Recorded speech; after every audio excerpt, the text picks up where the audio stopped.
মানছি কলকাতা থেকে চেন্নাই আসার ডে টু এর ব্লগটা দিতে দেরি হয়ে গেছে। তা বলে কি তোমরা আমার ভিডিও দেখবে না? জানি জানি দেখবে। তো চললো শুরু করি সেকেন্ড ডে ব্লগ। তো সকাল সকাল আগের দিনের বেঁচে যাওয়া বিরিয়ানি বিড়ালকে খেতে দিয়ে আমরা কিন্তু বেরিয়ে পড়েছিলাম আমাদের সেকেন্ড ডে জার্নির উদ্দেশ্যে। কারণ আমাদের এখনো 1000 কিলোমিটারের মতো রাস্তা কিন্তু বাকি ছিল।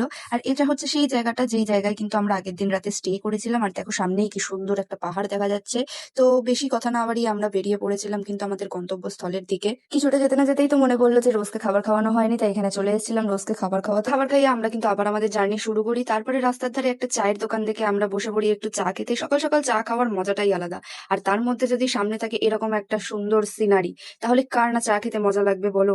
এখানে কিন্তু একটা কথা না বলে পারলাম না, কলকাতা থেকে চেন্নাই আসার পথে এত সুন্দর সুন্দর আমরা সিনারি দেখেছি, মনটা জাস্ট ভরে গেছে। আমরা কিন্তু মোটামুটি 40-50 কিলোমিটার এরকম যাচ্ছিলাম আর মাঝে মাঝে একটু ব্রেক নিচ্ছিলাম। যেমন এখানে বেলার দিকে একটা ধাবাতে দাঁড়িয়ে কিন্তু আমরা ছোলা আর ভাটুরা খেয়ে নিয়েছিলাম।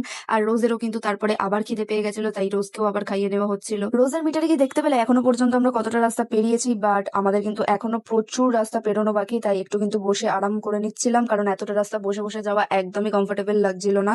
একেবারে সন্ধ্যেবেলা আমরা রোজকে খাবার খাইয়ে কিন্তু কাছাকাছির মধ্যে একটা রুম নিয়ে নিই।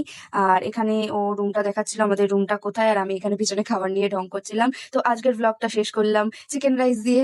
এটা আমাদের রাতের ডিনার ছিল, কারণ এখানে সাউথ ইন্ডিয়ানে এটাই একটা ফেমাস খাবার যেটা আমাদের ননভেজদের খেতে ভালো লাগে। তো ডে 3 এর ব্লগ কিন্তু খুব তাড়াতাড়ি আমি এবারে আপলোড করে দেবো, ততক্ষণ কিন্তু পাশে থেকো।